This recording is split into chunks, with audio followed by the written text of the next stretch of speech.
it is time to start a new project. So this is actually multiple projects because I'm making 4 cutting boards. And it's getting a little nicer outside. It is a very nice day, and we're getting closer and closer to springtime. And as I've mentioned before, the wintertime is not fun for me for a lot of different reasons.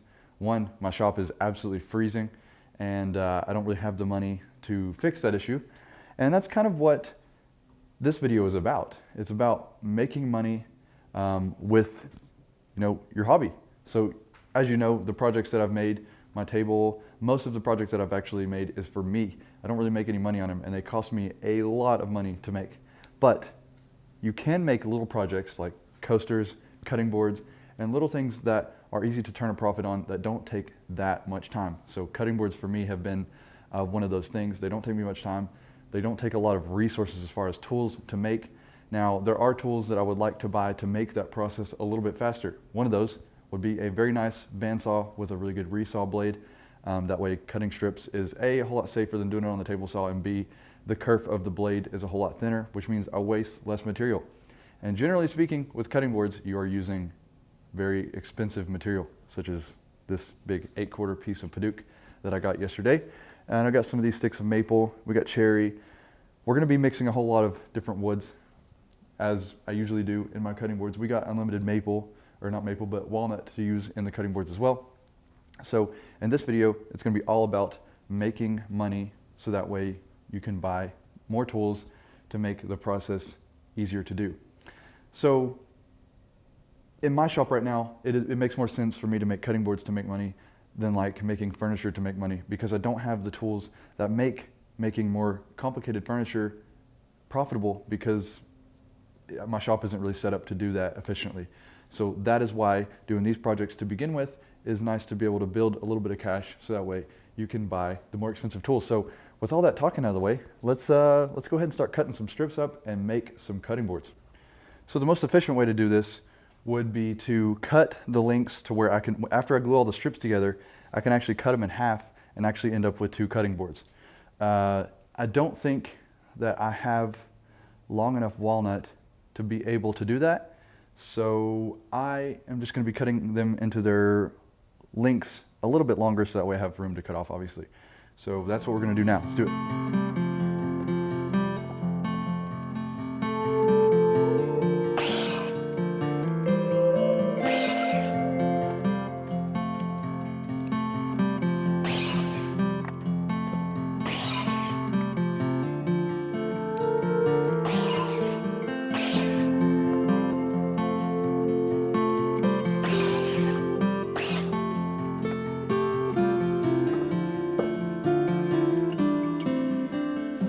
So it might seem like this cherry is garbage because it kind of had a lot of cracks in it, but what's really nice about wood sometimes is when you really break into it and you start planing it down and start cutting into strips, you realize there's actually a lot of good that you can get out of this. So that's what I'll be trying to do with it. Might as well use it because I didn't know what else I was going to do with it.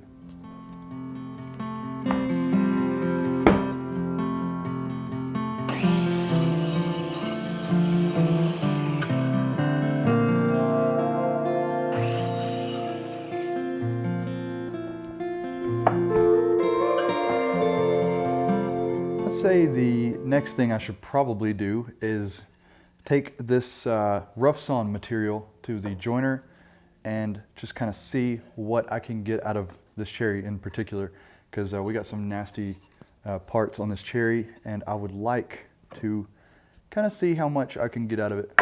Hopefully it's a decent amount.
Oh my god, okay.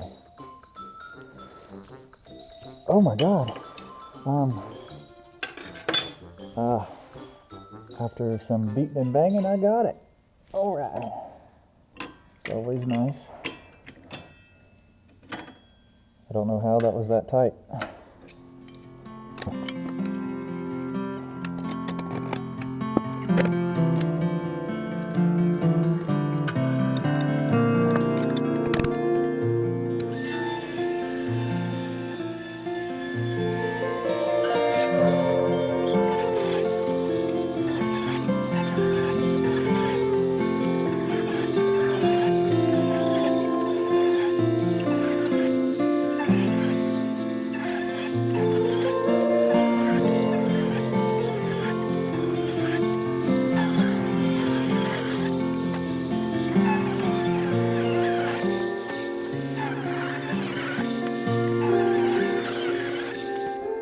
So I was actually able to get way more cherry strips than I thought I was going to be able to.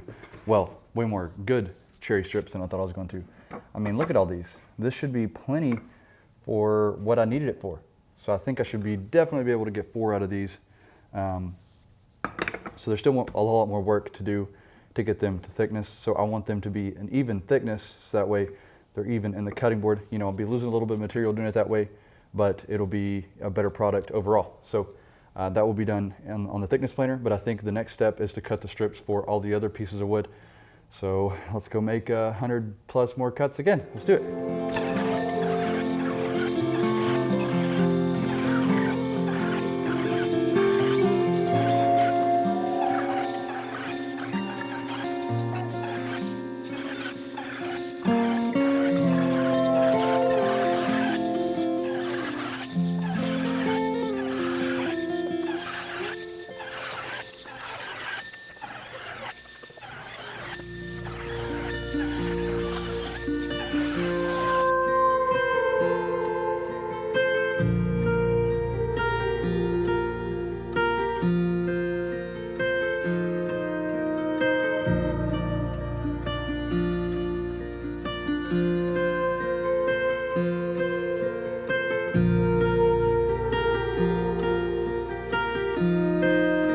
Alright, after all the table saw work so far, we finally have something that's starting to look more and more like a cutting board.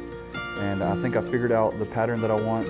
I'm a little bit oversized in the width, and that is fine. I want to be at 11 inches, and I'm a little over on both of these different patterns, which means I have some room to take off material, which is nice because I'm going to have to clean up the faces in between each piece. So anyway, I'm going to cut these longer pieces down to closer to 1 inch, so it'll get us closer to all the pieces being to their final dimension.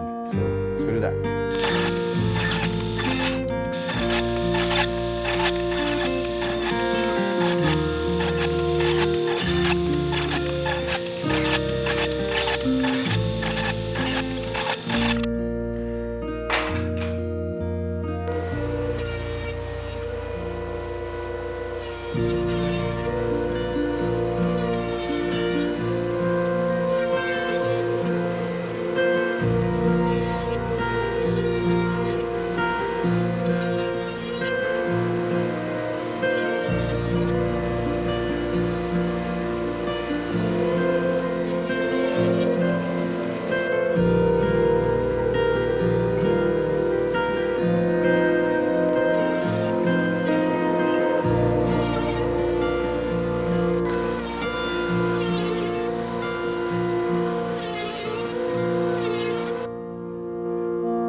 You guys see me using all these, what some would call fancy tools, but honestly, you could do exactly what I'm doing here with just a handsaw and a hand plane. The whole point of this video is to try to be more efficient with some money-making projects, and I'm going to use all of the tools that I have available to me to make that process more efficient, because the more efficient you are, the more money that you can make. You know, just how it works. So don't think you can't make cutting boards because you don't have all the tools that I do, because that is certainly not true.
it's super important to make a cutting board that is as flat as you can get it, because you really don't want it to be rocking back and forth when you're trying to cut on it. That's obviously very annoying.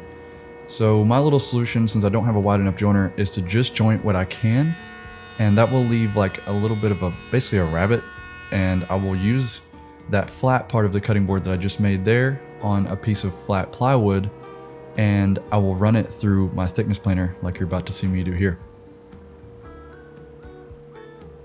You can kind of see how that works. It's registering the flat part of the cutting board on the flat piece of plywood, and it's flattening one side, and whenever I get that side flat, I can actually just take out the piece of plywood and flip it over and use that new flat surface to parallel and flatten the other side.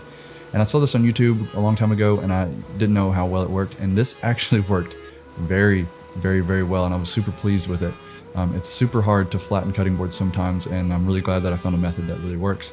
The only thing that sucks is you're kind of limited to the size of your thickness planer, which in my case was not a big deal because I was doing 11-inch wide cutting boards and my thickness planer is 12 inches. So that worked out for me. Maybe that'd be a cool tip for you guys.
You'll notice as I'm sanding that the cutting board is rocking, and you might think, well, it's out of flat, but no, that's just my workbench is extremely out of flat, which maybe one day I'll fix, but probably not.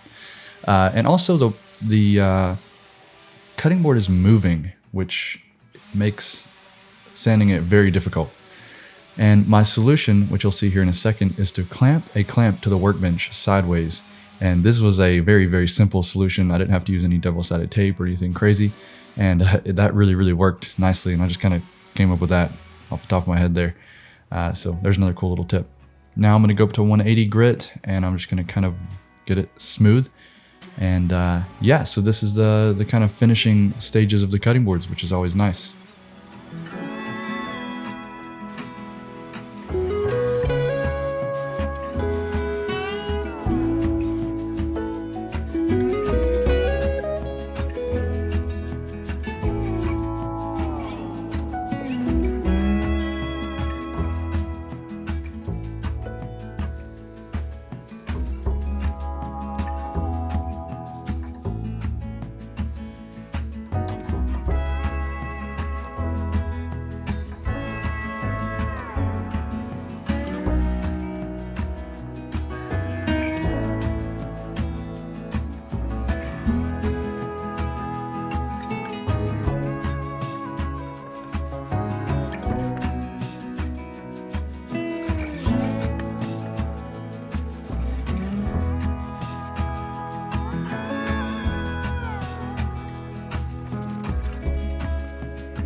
So that will officially conclude the cutting board video. And this is going to be a part of a video series that I'm going to be doing on basically me trying to make a little money doing this instead of spending all my money doing it. So, which is what I've done all the way up to this point.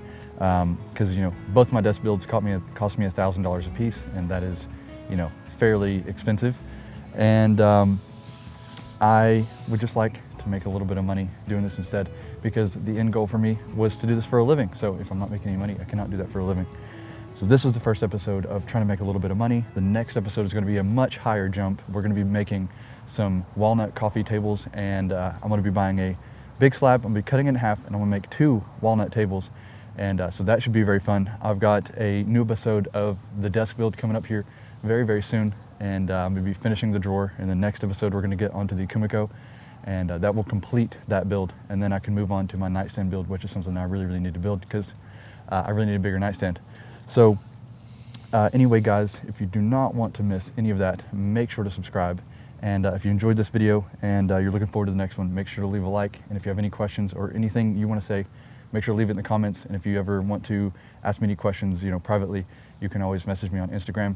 Thank you guys so much for watching, and I will see you guys very, very soon